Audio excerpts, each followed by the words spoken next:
Good evening, everyone. Welcome to the Renaissance Center chat. This evening, we have two special guests that are going to just share in the conversation with us surrounding our children and youth and anxiety and, other emotions that they may be dealing with, especially now, just especially now. So it doesn't matter what's happened recently. Children and teens have struggled with anxiety pre-pandemic. Then we have the pandemic, and also the violence in our schools and communities that have added, to their stress, along with the grief and loss that they've all experienced. And one of the grief responses is anxiety. So, we might wonder how this all ties in, but fear of the unknown affects adults. So we know it affects children as well. So we thank you again for joining this RC chat. And we have Ms. Shannon Doyle and Ms. Jennifer Lang, and they're going to help us in this discussion. And I would like Jennifer, if you would introduce yourself, and then Shannon, you can introduce yourself. Okay. Hello, everyone. Thank you again for joining us this evening. My name is Jennifer Langston. I am a licensed clinical professional counselor in the state of Maryland. I work part-time for the Renaissance Center. Love working there. I treat adults with co-occurring disorders, adolescents with a wide range of mental health disorders. Thank you for having me. Thanks. And thanks for correcting me. I don't know why I'm always messing up your last name. Sorry, Jennifer. No, I shorten it, so that's okay. Thank you, though. Okay. All right. Okay. I was like, wait a minute. Am I messing up? So thank you again. All right, Shannon. Hi, everyone. My name is Shannon Doyle. I have worked in early childhood education and mental health for the last 15 years. I specialize in children, but I have worked alongside adults as well. Great. So thank you all again for being here. And we'll be on a first name basis, from here on out. But again, just to set the stage for our discussion, we know children are worried. I think about myself when I was little, I was afraid of the dark. So, I like the hallway light on, and some things we don't outgrow. So, some fears, whether they're a real threat or imaginary, sometimes children, have a tough time differentiating between what is a present danger versus something that is not. And so this is where we are today. So given that, what are some of the common fears, and Shannon, we'll start with you, some of the common fears that children and youth face today? I can speak from early childhood education. A lot of times you see it in babies. They're used to being with their mom and dads for a certain period of time. And then there's a new stranger that comes into their lives and is with them for 8 to 9 hours a day. And mommy's not there. What happened to mommy? Why is she not here when I fall down? Why is she not here to see me pick up the ball and throw it at my friend? So those fears sometimes turn into anxiety. And sometimes they don't know how to really convert those emotions into the best emotions. So you will see that they may be crying a lot. They may have that anxiety where they're like clinging onto their mom's feet when they're trying to leave from the daycare center. Sometimes it's just that they know it's that time of day, and then they hide. They go into a room that is dark, and they hide in the back of the car or some places that they shouldn't be, because they know that that's the time that mom or dad is leaving. So you find that even as young as 6 to 9 months, that baby has that anxiety. Yeah, that's good to know, especially we're not looking for it that young, but some children can experience separation anxiety at as young as an infant. So that's good to know. Jennifer. I can speak from an adolescent perspective. We live in a world of instant gratification. We get what we want when we want it now. We're tuned in to the news 24/7.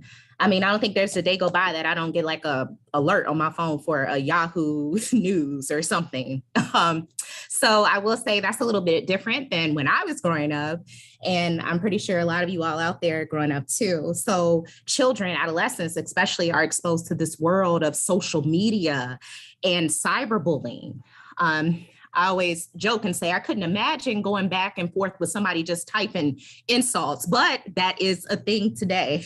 And it is so much more prominent among our youth, and it impacts them. It impacts their self-image. It impacts the way they see the world as well.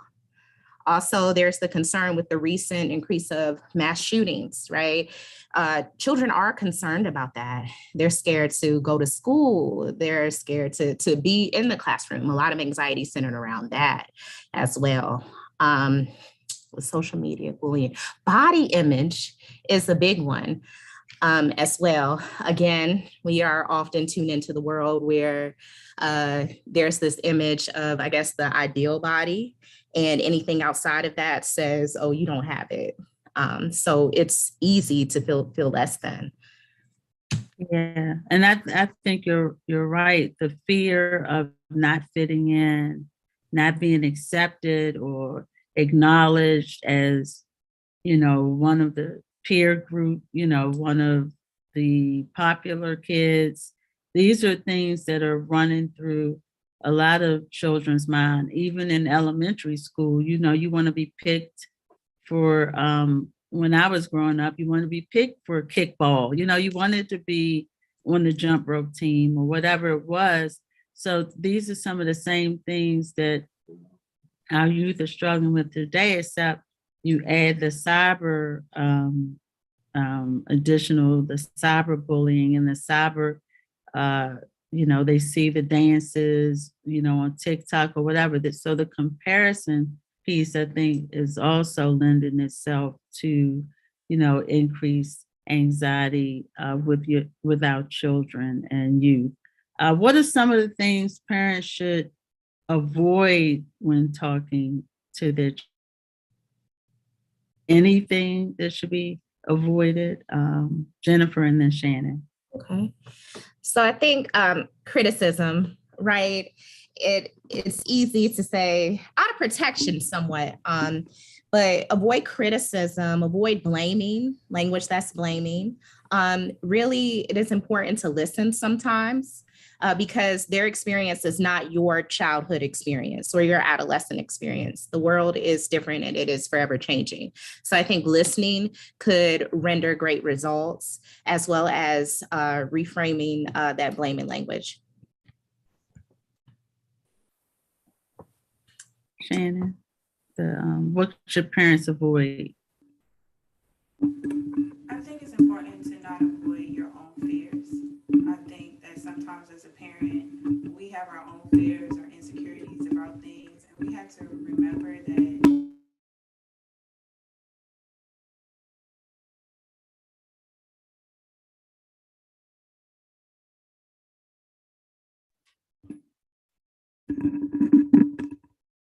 I'm sorry, I'm working on my volume. I do apologize.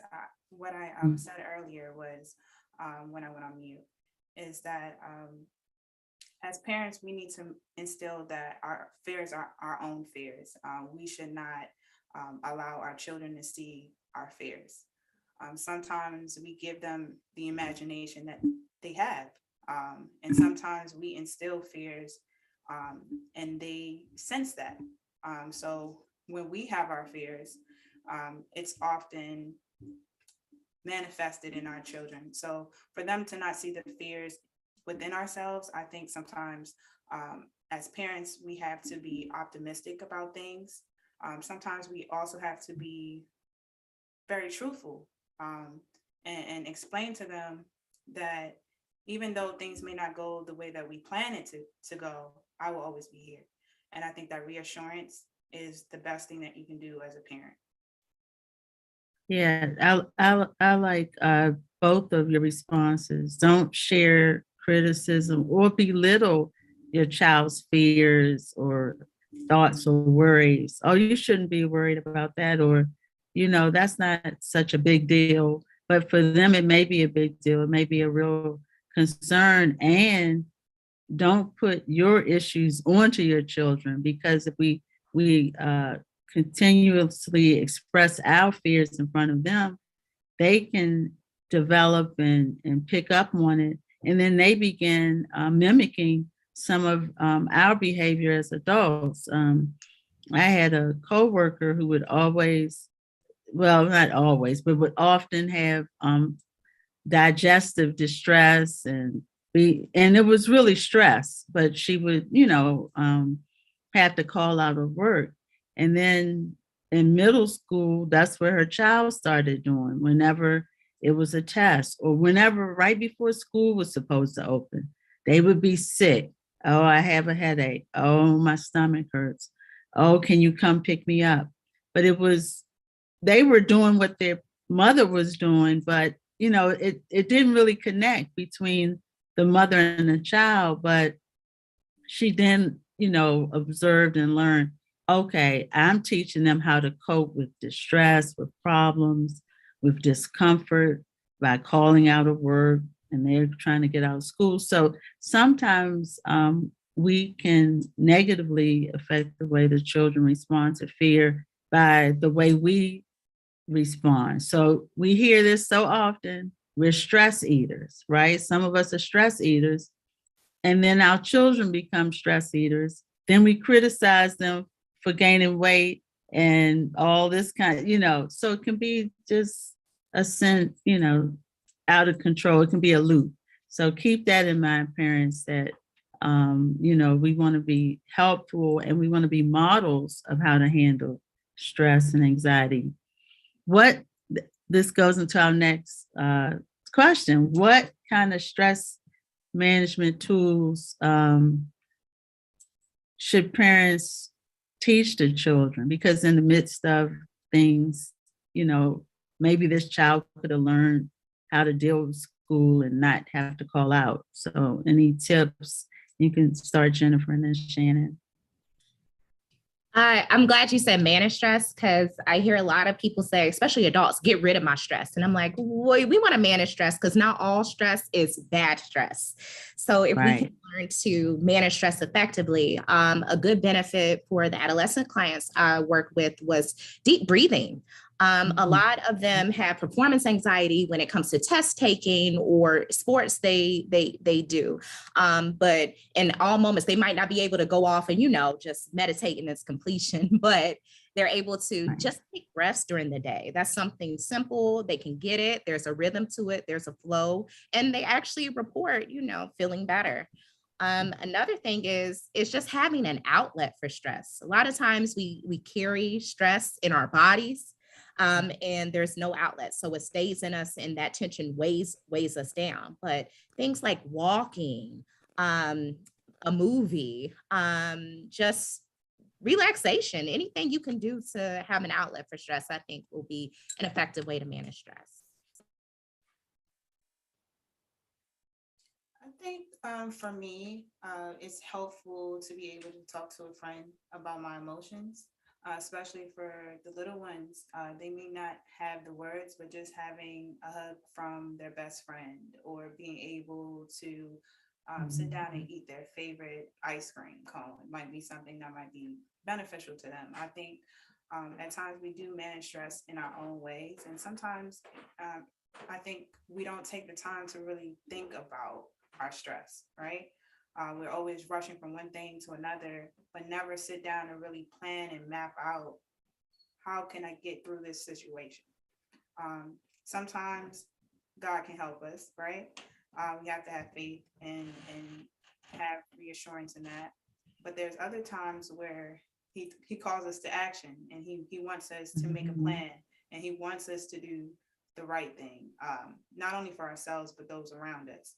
And sometimes just listening to a friend, there's so many instances throughout my career where I had individuals say, I was on the verge of suicide, but it was only for that one person that stopped to talk to me that day. I realized that my life meant something. So you never know what someone else is going through. And if you have 15 minutes out of your day and a friend calls you, just listen. And I think it's sometimes it can be even soothing for the person on the other side, the person that doesn't really have the problem, knowing that they can be a friend and someone can come to them to solve their problems as well. Yeah, that's good to know. Because it's some things you can do in a moment, like the breathing exercise. And back to my um, coworker, their child learned to connect with the school nurse, so that if they were having a troubling day and wasn't they and the nurse, they could go in the office and sit and breathe and collect themselves and then go back to class instead of having the parent, come pick them up. And so these are some of the strategies for some of the older ones and elementary level. They can have a trusted adult that they can go to have their own personal time out and collect themselves. Also, like you said, exercise. We've taken a lot of this out of the children's activities at school, but certainly as parents, you can make sure they get outside and play. They can have play dates, especially for the little ones. And I know we've kind of scaled back on some of that a little because of COVID, but as you feel safe to do that, your children need to get rid of that anxiety. They need to release it. And one healthy way is exercise. And also, I like what Shannon said, a hug from their best friend or someone like that, their grandmother, a reassuring presence can just shift the mood and the thoughts of a child. So it's good to know those tips. And we heard of these things growing up, a security blanket. And, it's not always a real blanket, but it could be the child's teddy bear. And I know we're trying to break them away from it and all this, but if that's what it takes, sometimes just let them have that and say, it'll be here in the car when you get out of school, or you can play with it after your homework. And so it's ways to incorporate normal things that we didn't realize was stress management back into the lives of ourselves as well as the children, because these are things we're trying to break them out of. And some are bad habits, but the other ones aren't so bad because it was helping the child, stay, in a good headspace. Look, I went into it already, but are there any other tips the parents can do with their children? Because besides the exercise and maybe a security blanket, any other things that parents can do with their children? I think it's important to have routines. As a parent, I think the anxiety comes from what comes next. So you have routines for your kids. They know, okay, on Tuesdays I have baseball. On Fridays, I'm supposed to be doing this, or I'm supposed to be with grandma. They already understand what's going to come next. So I think it kind of makes them feel a little bit better, or give them a sense of control of their own situation. I think at times as parents, we also have to look within ourselves too and say, what can I change so I can be better for my child? A lot of times we don't realize that we may have patterns about ourselves and our schedules that impact how our children are. Maybe we are doing too much, right? Maybe your child doesn't need to do 15 activities. Maybe they only need to do 3, right? Or maybe they do need that downtime an hour before it's time to go to sleep because they need to relax before they put their head down. So those routines are extremely important, especially at the earlier stages of life. But you can see how it can impact even those who are adults as well. That's good. Yes, in addition to routines, I love that you said that because I was also going to say a sleep schedule. We'd be amazed at how much Yes. better life and our day would go if we got proper sleep. I am a living testimony to Mhm. that. So if it affects us, you can imagine what that does to a child. And I love that you said like starting these things early, a schedule, right? Teaching work-life balance early, right? Mixing it in with fun. Yes, you get your stuff done, right? That is important, but also don't forget to have fun. You want to enjoy, right, the fruits of your labor. And the earlier we teach that, the more likely they are to hone in on that as an adult and they go throughout life. Yeah.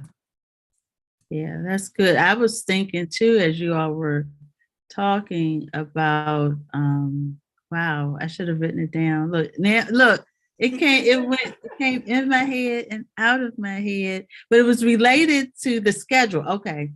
It was related to the schedule of, and one of the stressors, so this is my own question, not from the audience, but how can we help children and teens deal with co-parenting concerns? Like they get swapped, off and on every other week or every weekend or whatever it is between households. And this is a big stressor for our children and youth. And I mean, this isn't like, any ideas. I know a routine is good, but any suggestions to help children in that area? Oh, that's a deep question. Um, so I'm going through the same situation. And what was helpful to me was to not talk negatively about dad in front of the kids. It was definitely a hard thing to do. I had some choice words, don't get me wrong now. But I realized that I had to look at myself, and it is not about me.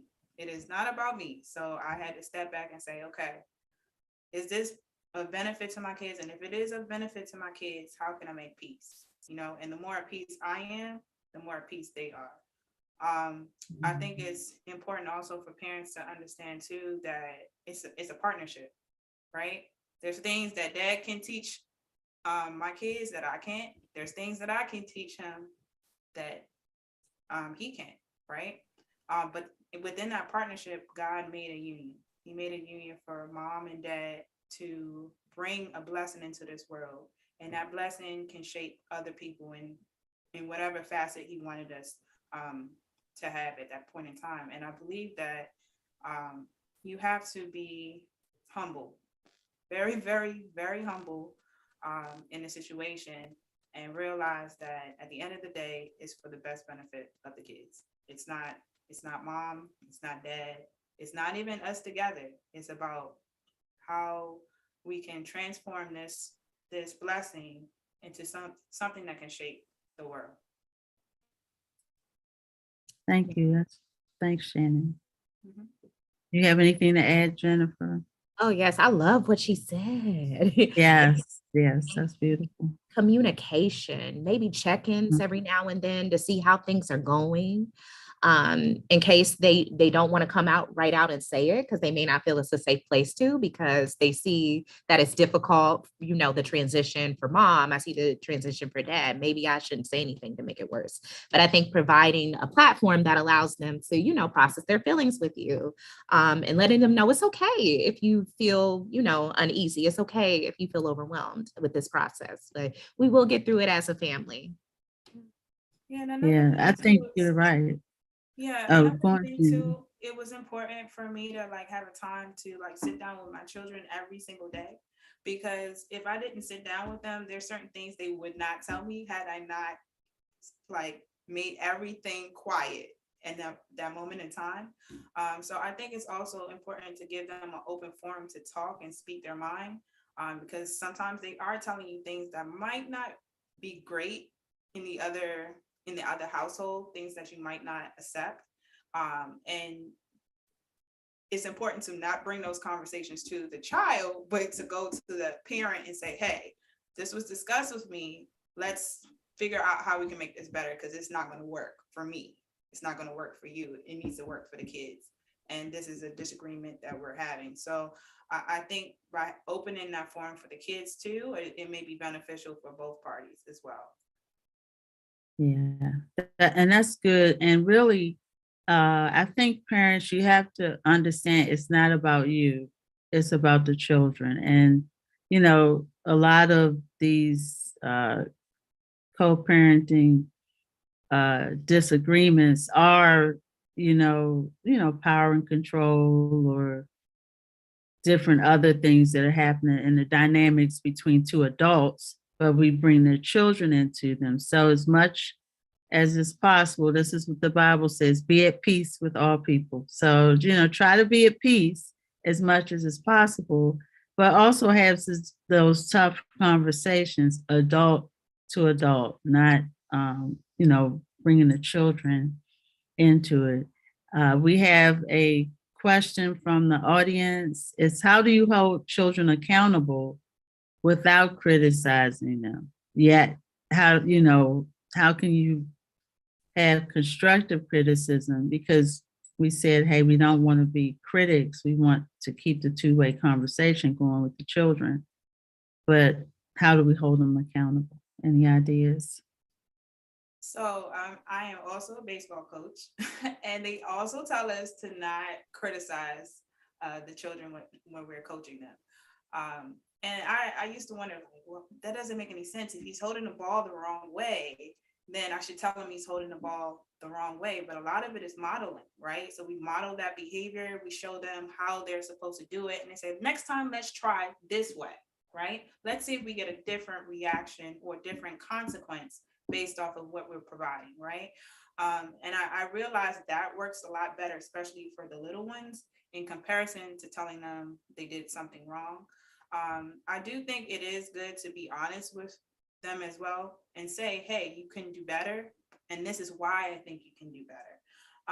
But with every compliment, I feel like you can slide some level of honesty in there, but just know that being critical sometimes can break down the child as well and prevent them from explaining things to you or disclosing things to you that may be important for your relationship. Yeah. It's tough because children will test the limits and boundaries, but it's how you're holding them accountable. Are you using demeaning language? Are you comparing them to other children, or saying you're just like your mother, you're just like your father? This is how your father was, or grandmother, or whoever. You remind me of your aunt. If you're kind of really degrading them, and that's not holding them accountable, by saying, you see a sister swept the floor this way, why don't you sweep the floor like her? I think that's a part of why we can't hold them accountable, because then they're already defeated. We haven't, again, modeled good communication. We haven't shown them. Maybe we have, but we have to keep doing it. Some children, you got to keep showing them how to do certain things. And then sometimes you have to add a reward system. You have to, at the end of the week, you make your bed up every day. We're going to go to your favorite movie. We're going to go to the park. Those kinds of things. Even with older children, youth, you can still have a reward system for the youth. What do they want? Do they want more minutes on their phone if they have a, limited plan? Do they want, to spend the night with their friends, or whatever it could be? It doesn't have to be, mean-spirited. And constructive criticism means you're teaching them something. So are you teaching them, or you just being mean-spirited? So any other questions from the audience? I'm glad we had one from the audience, but remember, you could put them in the chat, and we would love to answer your questions.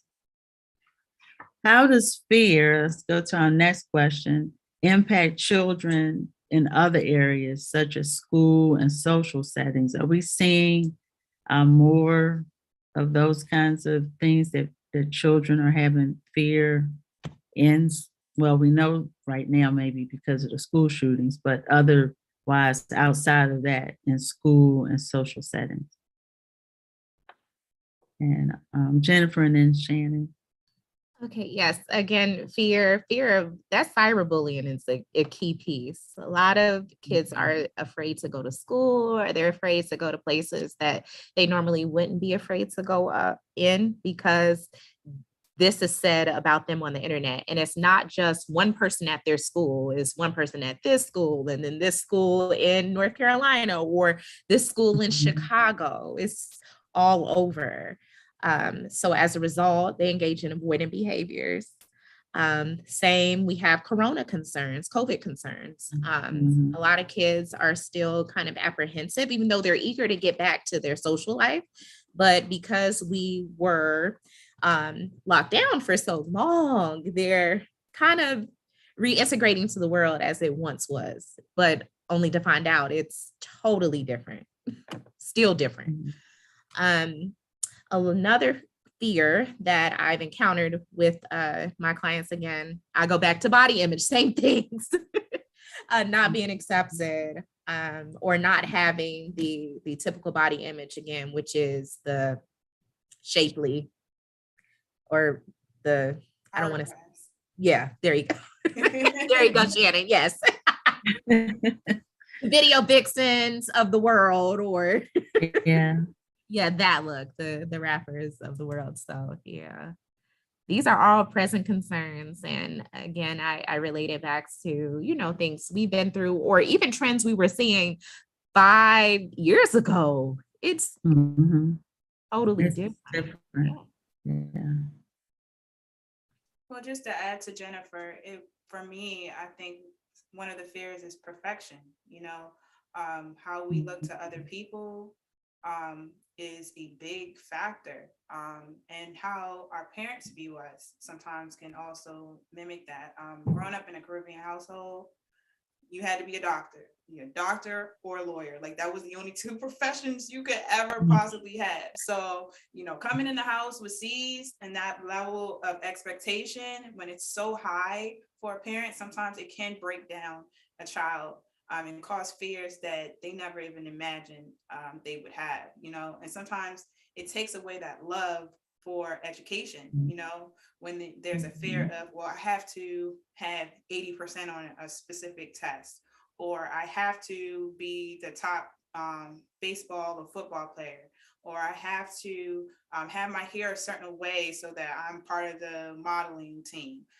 Those type of things create levels of fear for kids, and anxiety for kids, and it makes it very impossible for them to live a normal life.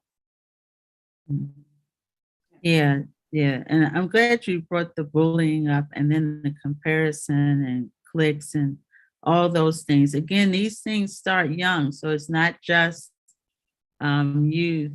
This starts in middle school, elementary, where you have people, children gathering together and teaming up on other children. And so some of these fears are also social anxiety, since we did have, almost 2 years of them not connecting. And so now they don't know how to connect. They feel awkward. They're more comfortable in front of their tablets than they are with people. And so we have to kind of, give them, a break in that area and just ease them back into social gatherings, because it's like we had a family event recently, and one of the youngest family member just turned 2, but they're not used to people. They were born in the pandemic. They were like, get away from me.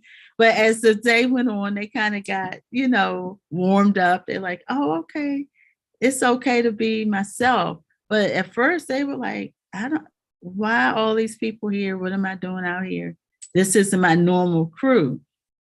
And so that can happen whether you're 2 or, 12. If you haven't been used to, miss middle school, part of middle school, so now you're thrust into this social scene.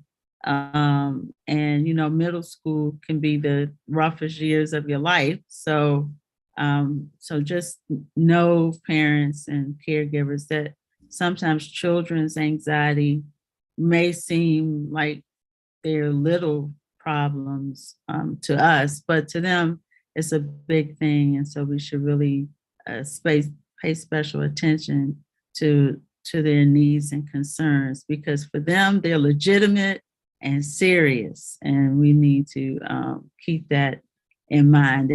And remember when you were a child and your parents ignored your legitimate concerns and you felt like, wow, I can't believe they're making me go to school with my hair like this. you know, Nobody else's hair is like this. Everybody has a perm, but now we were all natural. Now I guess the perm people are like, wow, everybody's natural. I need to let my perm grow out. So it's just the cycle goes on. So but we as parents and adult caregivers need to really help children figure those things out. Are there any specific actions, behaviors, parents, and behaviors of parents that can impact what the children and youth fear? I know we said that our children can model their response to fears based upon ours, but is it a way, how do we foster their fear? We could be adding to it. So Jennifer and then Shannon. Yes, I think it's important. Again, language is everything. Negative self-talk, how we go about describing a situation. Sometimes it could promote more fear-based anxiety towards the child. So it's important to kind of catch those moments. And if you do, address them in the moment. Say, yes, I am concerned about this and it's okay. And I have such and such, if there is a plan. And if not, we can be realistic, have realistic worry for the fear. So I am concerned. And at the same time, I am taking these measures to protect myself. So the likelihood of me getting X, Y, and Z is decreased because of the measures I'm taking. And that is a realistic way to address fear. Another way that I would say that parents could help, again, we said modeling, but also not avoiding it. Again, addressing some of those problems head on. If you're ready. Now, if you're not ready and you're gonna be scared, just don't.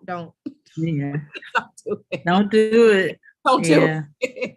But if you have worked up the courage, then go ahead and address it head on. Yeah.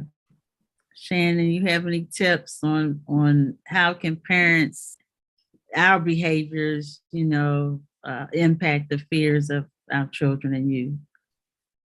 So I had a young boy in my classroom, and he had a toy gun, right? He brought it to school. And now for Baltimore City, at least, you're not allowed to have those type of toys in the classroom. So I used it kind of as a learning lesson. So why should we not play with guns, right? He said, this is what I know. My daddy has one. My uncle got one. They're in the game, right? It's kind of sad. He was 4 years old. Was one of my pre-K students. And he was used to seeing death all the time. All the time. It's a normal experience. People die all the time in his life. And he didn't take it as anything. He said, respect is everything in life. And that's kind of the mantra that his family kind of told him. So he get in a fight with his friends in the classroom. Respect is everything. Respect is everything. But after a while, you kind of like, as a teacher, you sit back and you kind of look and you say, well, what is mom and dad showing this particular child, right? And sometimes we don't know that even subconsciously we're doing things, or we're having other individuals around our child that can negatively impact our children. Mom was trying to go to law school, right? But her brothers, some of her family members weren't doing the right thing, you know?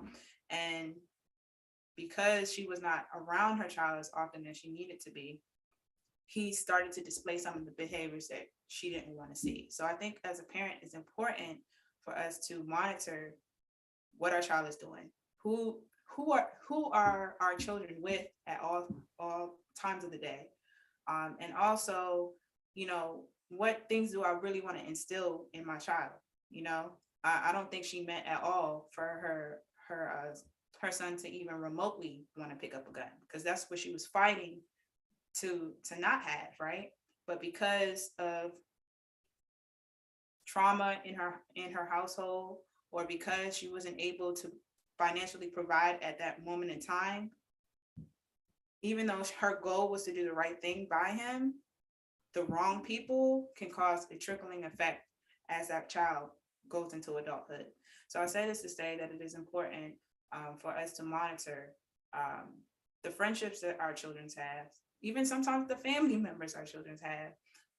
And not only that, but the internet, toys can all be a symbol of what is to come for our children. So I do love the movement where, you know, they emphasize the importance of having dolls of all genres and colors and hair textures, to let them know that everybody is beautiful. It's not just one particular race or another, you know. But also to instill too that even though you want to be on the internet, not everything is meant to be seen either. You know, there's certain things that need to be monitored, certain things that mommy has to prevent you from seeing. You know why? Because I love you and I don't want you to see those things. And I think it's important for us to tell our kids that we have to filter a lot of the things that you're doing, because I expect you to be a shining star, and I don't want you to be like the other people you're seeing on the corner. Yeah. Yeah, that's yeah. Excuse me. Yeah, that's so true that a lot of times as parents, because we're so busy or caught up in our own world, that we have stopped monitoring and making sure our children are safe, or even around family members that are safe for them to be around. And some of the things that we kind of allowed in their space is not good for children. And of course, they're fearful because they're in these spaces. And, we might think, hey, they're over exaggerating their response or reaction, or, oh, that's not what their uncle said. They're just making this stuff up. It's like, if you weren't there, you don't really know if your child was exposed to things that are now hurtful and harmful. So, I always err on the side of the children usually are right. Whatever they say, unless they're like pushed up against the wall, they're usually telling you the truth. You know, and if not, you can easily find out. But we need to listen to the children so that they won't take on some of our fears. And they don't need to listen to every newscast. We don't need. We can let them know what's going on in the world without exposing them to everything. So it's different if I take my child on a protest march or something. They're with me. I can watch them. I can explain before we go while we're going. But I don't need them to necessarily see all of the other things that can be negative outcomes of some of our, civil rights activities we're doing for the betterment of the community. And here's another deep question. This not for me this time, but this is kind of like the other one about holding children accountable. But we often hear, get rid of the behavior without destroying the spirit. Can you expound on that? And any thoughts? So I think when it comes to that, and what has been said through generations, if I can translate, is point out the problem. And the more descriptive you are around the problem, rather than language used of judgment, it can be beneficial, because it teaches kids that I am not this. I don't take on these negative characteristics. Now, I made a mistake, and this is the behavior based on your description that I need to fix. And I think that can help with the separation. Shannon, if I'm wrong, or am I in the ball field? Yeah, you're good. You're good. Okay. Yeah. Yeah. Because I would say we usually identify people with their behavior. So, you may have lied. So now you're a liar. Well, we can't, and again, it goes back to name calling. You're not the behavior. And without destroying the spirit, what makes me think too is the temperament and personality of the child. We want them to be free to develop in the way that God created them without destroying that. And some of their behaviors may need, right, to be corrected, but we want to make sure that they're, free to develop and explore and learn and laugh and grow without thinking that every move they make is going to be something negative and that they'll be punished because of it. And certainly some things, require discipline, but that's my take. We don't name call. I'm really against name calling, as you can see. Don't name call, and I am not what I do. I mean, even if I do lie a lot, we have to correct the behavior. What is causing the child to lie? Absolutely. So, I mean, we need to get beneath the surface, and we're so quick to go with the result is the lying. But what's going on underneath the lies? Or if that's your child's behavioral concern is the lying, what is happening that's making them lie? Shannon, any advice? Yeah, I have so many stories of when I was teaching, but I had a student that he would get caught multiple times from police officers stealing things from like 7-Elevens, local grocery stores and stuff like that. So they always had him on probation. This is when I taught high school, and everyone would think he was a thief. So I remember like some of the teachers would take their handbags and then put it in the lockers and stuff, lock it up, because they knew that this child was in the classroom. But sometimes it's funny because I left my purse out on purpose. I really did. I left my purse out on purpose. Now, I don't carry a lot of money. I carry maybe $20. So I was like, okay, if this $20 come missing, I know it's because of him, right? But I put it on my desk, and I left it there, and I would often leave out the room, come back, and my money was never taken. So I asked them, I know that you've been having problems with probation. Can you talk to me about it? So of course he talks to me about it. And then eventually he said, I know you had money in that purse.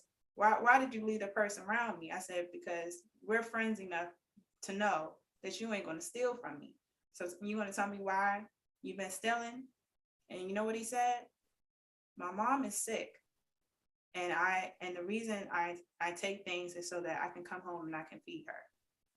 Sometimes we don't know the person's circumstances, and we just see them for whatever they're doing and not knowing exactly why that individual is the way that they are. That baby wasn't a thief. He was just, I would say, a son. He was just a son, and he wanted to make sure or find a way to provide for his mom. And it's kind of hard when you're 14 to put food on the table, right? and his mom just really didn't have it. So once we got that information, of course, the school came back and provided like a box of goods and stuff for the family, but they realized he didn't have a bed. He didn't have proper like lights in the house, no internet. And mom really did, she really had terminal cancer. And it was very difficult for him to even make sure that he had food on the table for him and his siblings. Yeah. And that's why that underlying issue has to be discovered, even with our own children. We think we know our children. I know my child. My child wouldn't steal.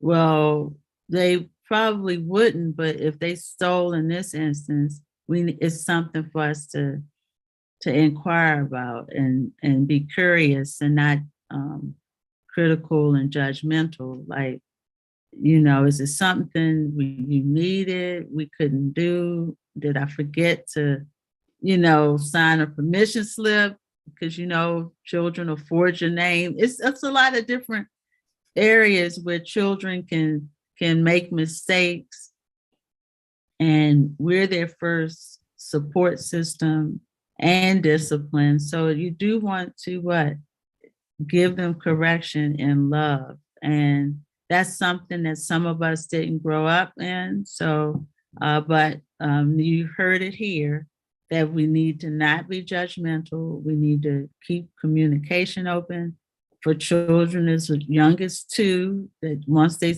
can be verbal, or even the children that are nonverbal, they're showing you what their needs are as well, because we have children across every spectrum of development and every spectrum of cognition and ability to understand.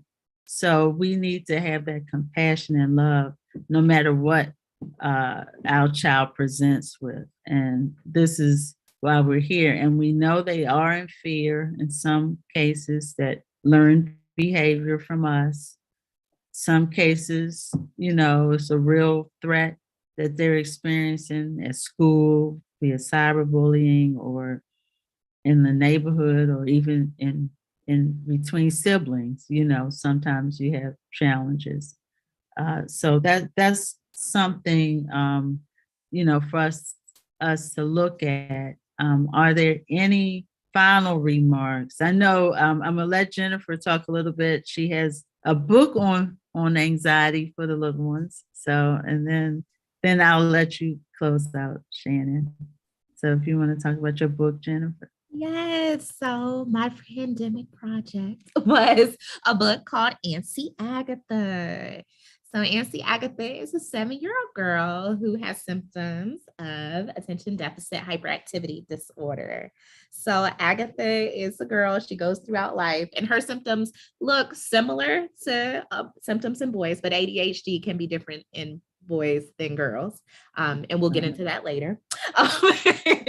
But yes, this is just a snippet of some of her symptoms that impact her on a daily basis. And Agatha goes to therapy and her symptoms improve. All right. That's right. A plug for therapy. That's it. Yeah, we're all on here. We're all team therapy. The Renaissance Center. You can give us a call at 410 409-0025 if you're interested in using our services. So, and you can always check out our website.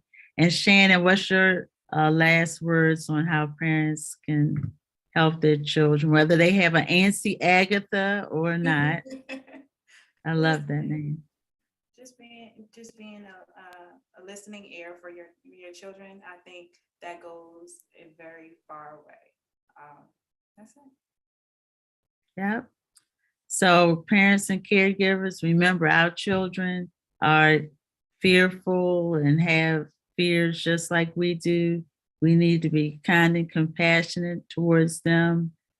Be that person that is giving them a hug and disciplining them in love and encouraging them to overcome their fears. You don't have to live in fear, and perfect love casts out fear. So if we're their representation of love, then we can help them through their fears with behavior modification that is good and not critical and judgmental, but constructive. With, it's a lot, parents. So look out, the Renaissance Center. We'll be having a couple of parenting, healthy parenting sessions soon because it's tough. We have to do something to help each other out. And so we will let you know when that's coming, but that's in the works so that you can be the best parent and caregiver that your children deserve. They deserve the best. They're here, and we want to make sure they're safe and feel loved. And so that's why we are giving you this support. Thanks again for being with us. Again, if you're interested in any services or need references to workshops or any of those kinds of things, referrals rather, you can give us a call at the Renaissance Center. Call it 410-409-0025 or check out our website. In little less than a month, we'll be 21 years old.